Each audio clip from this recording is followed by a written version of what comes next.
Vamos lá, né? Começar hoje mais um dia de aula aqui do nosso curso de Matemática Discreta, do nosso glorioso curso de Ciência da Computação da Universidade Estadual Vale do Acaraú. Nós estamos já nos aproximando dos finalmente da nossa unidade de conhecimento que fala sobre o pensamento recursivo.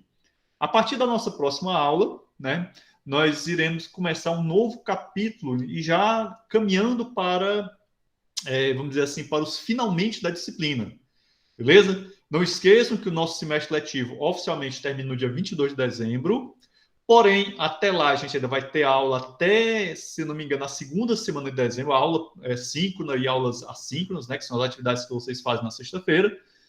E na última semana, do semestre, vai ser destinada somente para avaliações, segundas chamadas e tal.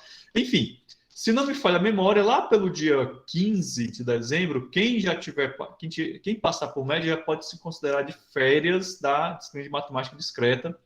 E aí eu me despeço daquelas pessoas que vão passar, né? Eu espero que todos vocês passem, beleza? E a gente talvez se encontre novamente lá nos finalmente do curso, em inteligência artificial, ou talvez em TCC, se algum de vocês me der a honra de ser o orientador do trabalho de conclusão de curso de vocês. Beleza? Isso, João. Então, pronto. Ó, dia 10. Dia 10, então, quem tiver passado por média, dia 10 já pode se considerar, né, de férias de matemática discreta, certo? Mas quem precisar fazer segunda chamada, quem ficar de NAF e tal, vai até um pouco mais, até mais um pouquinho, certo? Não chega a ser o dia 22, porque a gente vai terminar um pouco antes a disciplina de vocês. Não esqueçam de registrar a presença de vocês aí no chat, por gentileza, para vocês não serem prejudicados. Bom, minha gente, então, como eu estava falando para vocês, nós estamos encerrando uma etapa do nosso estudo aqui na matemática discreta. Lembrando que o nosso livro-texto é esse. Nesse capítulo que a gente está finalizando, que é o capítulo 3, tem uma outra seção que eu não vou abordar com vocês, mas quem tiver acesso ao livro, eu sugiro muito vocês darem uma olhadinha, que é a seção 3.5. A seção 3.5, ela trata das estruturas recursivas de dados.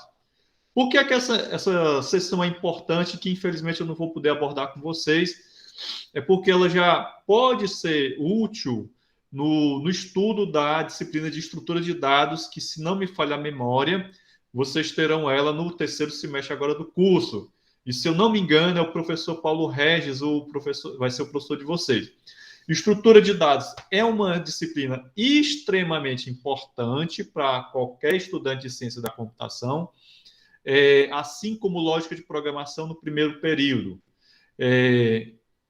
Estrutura de dados no terceiro período pode ser uma espécie de divisor de águas, certo? Então, é interessantíssimo que vocês levem muito a sério essa disciplina. Ela tem uma carga horária até considerável, se não me engano, são 120 horas, é pesado, tem muita atividade de laboratório e muito algoritmo, certo? Então, quem tiver enferrujado aí com os algoritmos, por favor, vão ter as férias para poder revisar algoritmos para, quando chegar lá em estrutura de dados, matar a pau e encher o professor Paulo Reis de orgulho, certo?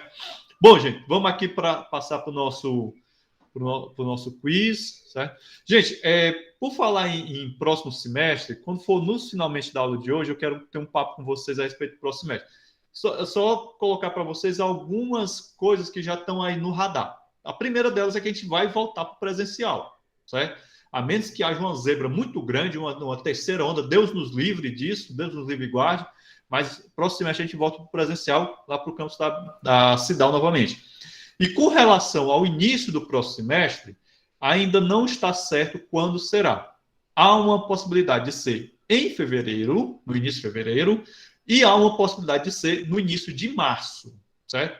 Então, fique claro para vocês que até o final desse semestre agora, a gente vai saber quando o nosso semestre 2021.2 vai começar.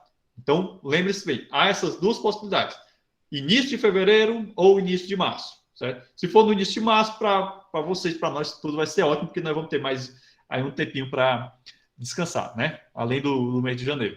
Gente, era isso que eu tinha para falar para você no final da aula, então não se preocupe não que no final da aula a gente vai todo mundo para almoçar mesmo.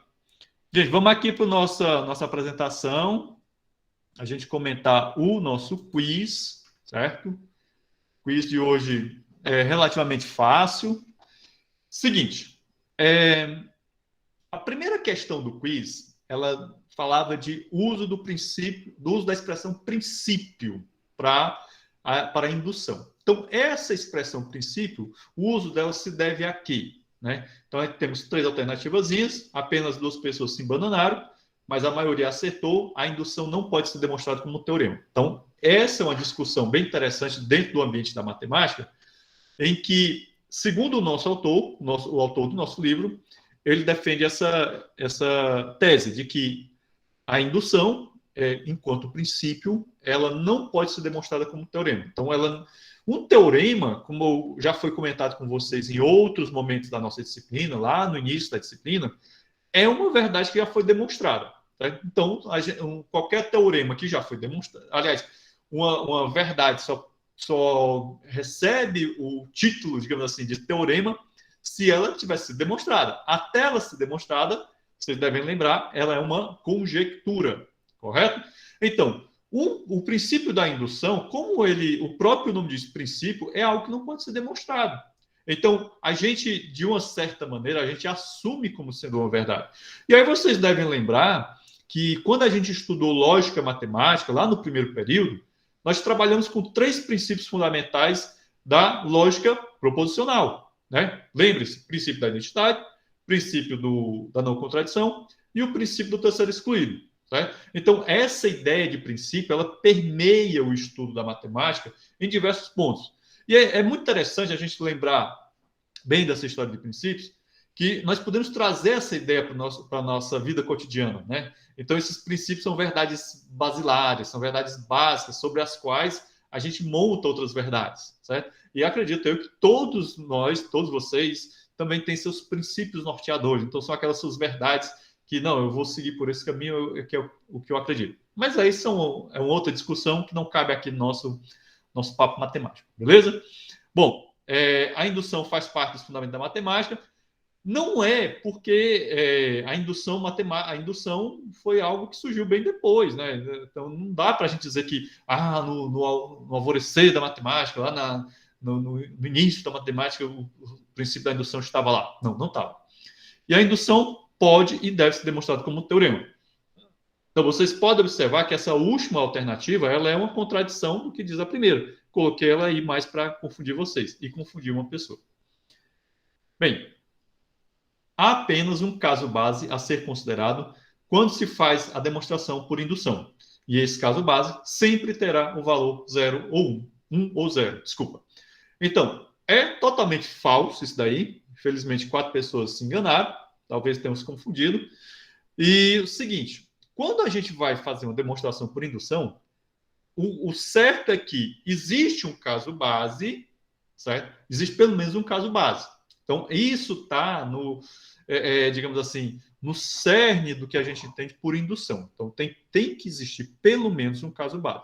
Pode existir mais de um caso base? Pode. Inclusive, na nossa lista de exercícios, que a gente vai trabalhar no segundo tempo, existe lá acho que são 2 questões, uma ou 2 questões, que nós temos nós vamos fazer uma demonstração onde nós temos mais de um caso base. Certo? Então, não é errado você ter uma definição recursiva com mais de um caso base, ou uma definição recursiva, ou uma relação de recorrência. Ora, a gente tem um exemplo, no caso da relação de recorrência, que é a série de Fibonacci. A série de Fibonacci, vocês vão lembrar bem, ela tem 2 casos base. Então, quando o n é igual a 1, ou quando o n é igual a 2, né? Acho que é 1 ou 2, uma coisa assim. Então, a partir do 3 aqui, você entra no caso recursivo, certo? Do n igual a 3. Bom, vamos adiante. A hipótese de indução refere-se ao que show, todo mundo aí acertou, ao késimo menos um elemento ou késimo mais um elemento. Então, é o seguinte, a hipótese de indução é a hipótese que você assume como sendo verdadeira e, a partir dela, o que vai acontecer? Você vai utilizar a hipótese de indução no passo indutivo, certo? Então, primeiro você deve formular uma hipótese de indução, que você assume ela como verdadeira, e a partir dela que a gente passa para o passo indutivo, no qual a gente utiliza a hipótese de indução. Né? Eu até comentei nos vídeos, né, tanto no vídeo de pré-aula como também nas gravações das aulas dos semestres anteriores, que, em geral, quando você faz uma demonstração por indução, um dos passos mais complicados é formular a hipótese indutiva. É aí, mais uma vez, que a matemática e a criatividade, né, elas dão as mãos e aí vão para a coisa poder funcionar. Que geralmente a hipótese de indução para você formular a hipótese de indução requer uma certa dose de criatividade, certo? Entendido? Bom, vamos adiante. No passo indutivo, adicionamos K a ambos os lados da equação obtida na hipótese indutiva. Perfeitamente correta, e todo mundo acertou, coisa maravilhosa, né? Então, essa daí também era outra questão que estava super de graça, sinal de que vocês prestaram atenção realmente nas explicações dos vídeos. Então, uma vez que você formula a hipótese de indução, aí você parte para o passo de indução. Geralmente você vai ter uma equação, né?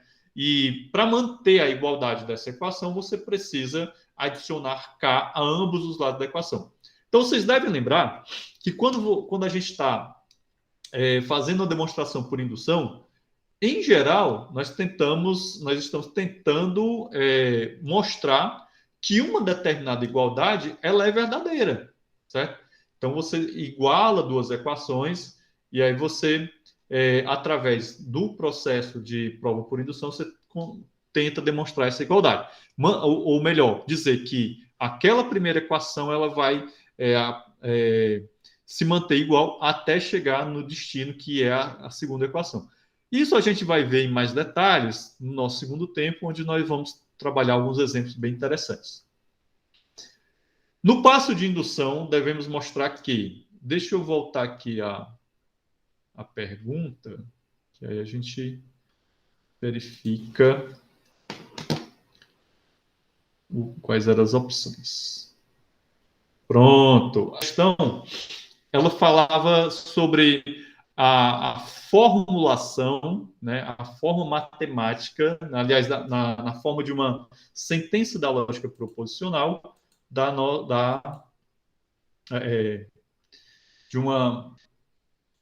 do que é o princípio da indução, certo?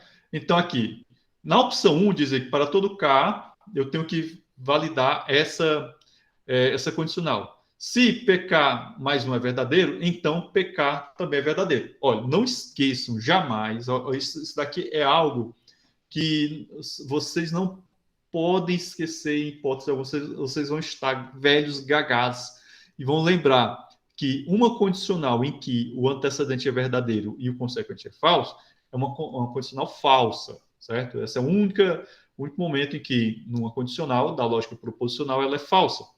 E aí você observa que essa ideia ela vai sendo utilizada em diversos momentos ao longo do nosso estudo, inclusive aqui na definição do que vem a ser o princípio da indução matemática. Então, essa alternativa aqui, se não me engano, essa é a correta, certo? Mas por quê? Porque eu não acho que essa não é correta, não. Eu acho que é a opção 4. Deixa eu voltar aqui, que agora me embananei.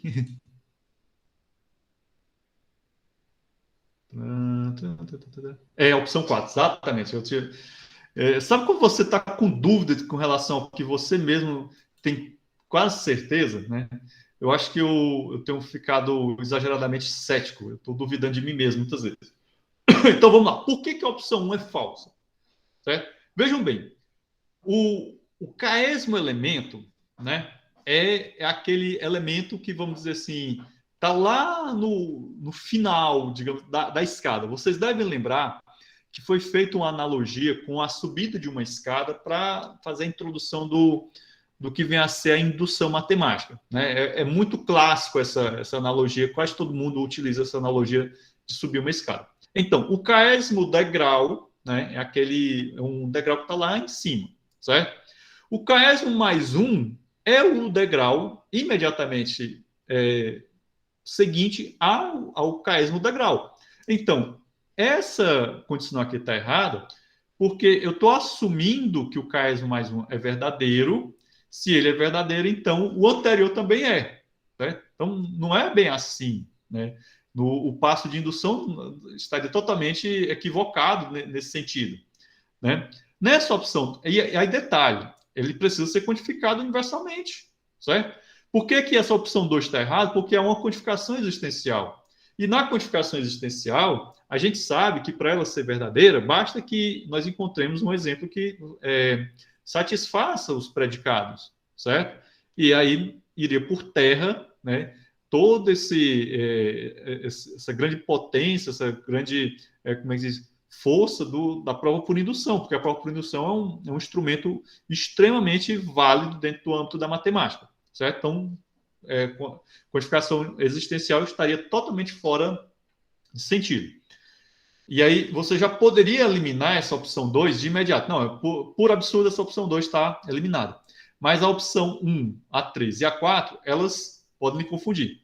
Na opção 3, nós temos aqui que esse antecedente está correto, está ok. Então, se o késimo elemento satisfaz a propriedade P, então, né, o que é que temos aqui no consequente?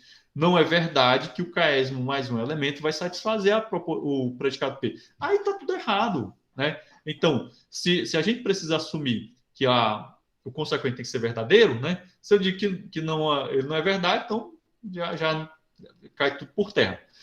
E a opção verdadeira, opção 4, essa diz o seguinte: para todo K, para todo elemento K dentro de um determinado universo, se K satisfaz o predicado P, então o késimo mais um elemento também satisfará o predicado P. Esse predicado P, não esqueçam, é uma propriedade sobre a qual a gente está dizendo que se vale para um determinado elemento, para o késimo elemento, vai valer para o késimo mais um. E como eu estou dizendo que vale para o késimo e para o késimo mais um, certo? Sempre por indução, a gente vai estar afirmando que ele vale para todos os elementos de um determinado conjunto, ainda que seja um conjunto infinito, certo? Entendido? Bom, isso daqui é muito bacana. Compreendendo isso daqui, gente, vocês terão muito menos dificuldade em várias coisas. Porque, assim, em muitas disciplinas da própria computação, é solicitado a vocês que façam demonstrações por indução. Se não me falha a memória, em construção e análise de algoritmos, vocês precisarão fazer algumas demonstrações, certo? Então, tem que aprender aqui comigo. Vamos lá. No princípio da indução forte, trabalhamos apenas com o késimo e com o késimo menos um elementos. Falsíssimo, totalmente falso daí. O princípio da indução forte, ele é, como o próprio nome diz, é um outro tipo de princípio. A gente tem basicamente dois princípios: o princípio da indução fraca, que é esse primeiro que a gente aprende, e o princípio da indução forte. No princípio da indução fraca, vocês observaram que a gente trabalha somente com K e o késimo elemento e o késimo mais um elemento.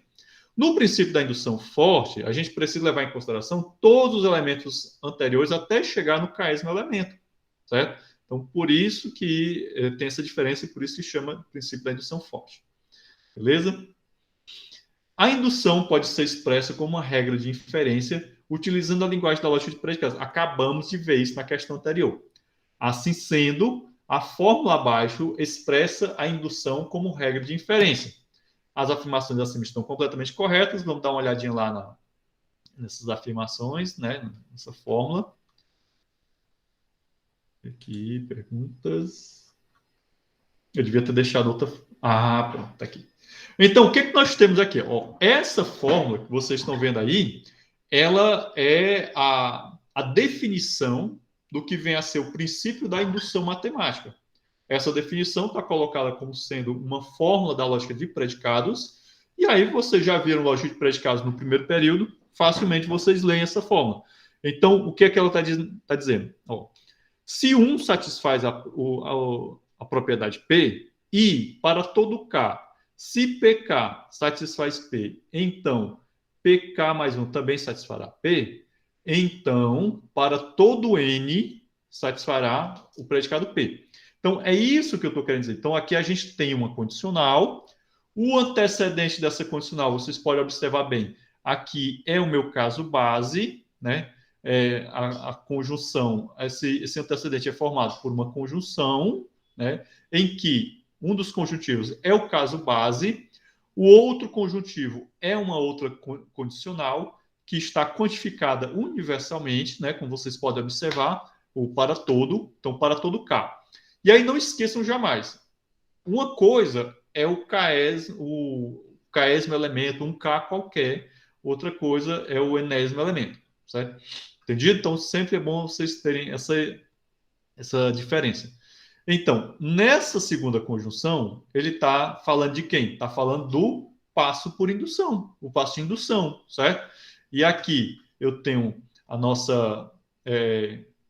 antecedente, nosso PK, e aqui o PK mais um é justamente quem? A nossa hipótese de indução, certo? Então, nessa definição que vocês estão vendo aí, que está escrito com uma fórmula da lógica de predicados, você vê claramente o caso base, a hipótese de indução, o passo de indução. Então, tudo isso daí, né, é uma condicional que isso daqui sendo verdadeiro, né, isso precisa ser, isso é verdadeiro, então também é verdade que para todo N satisfará o predicado P.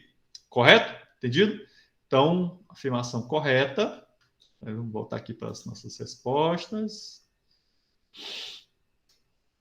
Então, afirmação 100% correta. Cadê, meu Deus do céu? Beleza? Vamos lá. Todo conjunto não vazio que possui... Todo conjunto não vazio que possui alguma forma, alguma ordem, né? Isto é, que está em alguma forma ordenada, possui um elemento mínimo. Então, essa expressão se refere a um princípio bastante importante dentro do estudo da indução matemática, chamado princípio da boa ordenação. É um princípio bastante simples, assim como muitos princípios, né? Então, vocês já devem ter percebido que quando a gente fala de princípios, a gente está se referindo a sentenças que são bastante simples de você compreender, certo? E a beleza dessas sentenças reside justamente na simplicidade delas. Então, o que é que diz o princípio da boa ordenação? Olha, se eu tenho aqui um conjunto de elementos e eles estão ordenados, então existe pelo menos um elemento mínimo, ou melhor, existe um elemento mínimo, ok? Então você vê, por exemplo, o conjunto dos números naturais, né? Ele tem um elemento mínimo. No caso, dependendo de quem você siga, no campo da matemática, pode ser o 0, pode ser 1. Que eu já disse para vocês em outros momentos que há uma celeuma também entre os matemáticos em incluir ou não incluir o 0 como número natural. Uns dizem que o 0 é número natural, outros dizem que não, mas isso é uma discussão lá para os filósofos da matemática. Beleza? E para os matemáticos puros também. Vamos lá. Recursão é um conceito próximo ao de indução e apresenta na grande maioria presente na grande maioria das linguagens de programação. Perguntinha aqui para ninguém zerar, né? Então, a recursão, você observa que realmente quando você emprega a prova por indução matemática, você está lidando com uma prova que é recursiva, certo? E a recursividade é algo que está presente em muitas linguagens de programação. Prova por indução ou prova indutiva é uma técnica de demonstração baseada no princípio da indução matemática, é do domínio da lógica pura e limita-se a afirmar se PN é correta, certo? Parcialmente corretas, né? Por quê? Veja bem, onde é que está o parcialmente correto aqui? Beleza? Dizer que a prova por indução ela limita-se a confirmar se PN é correto, né? Não não estaria 100% certo, né? Entendido? Vamos lá, prova por indução, prova indutiva é uma técnica de demonstração baseada no princípio da indução matemática. Isso, aí está correto. É do domínio da lógica e limita-se. Aí esse limita-se é que a coisa pega, certo? Então, essa palavra limita-se é que faz com que essas afirmações elas estão parcialmente corretas. Beleza? Bom, vamos adiante. Pronto, essa era a última questão. Vamos parar aqui. Bem, meus amigos, são 10h45. Às 10h55 a gente volta para o nosso segundo tempo, correto? Vou parar aqui a gravação. Quem ainda não tiver registrado a presença, tem aí 2 segundos para fazê-lo. Dou-lhe 1, dou-lhe 2, dou-lhe 3. interrompendo a gravação.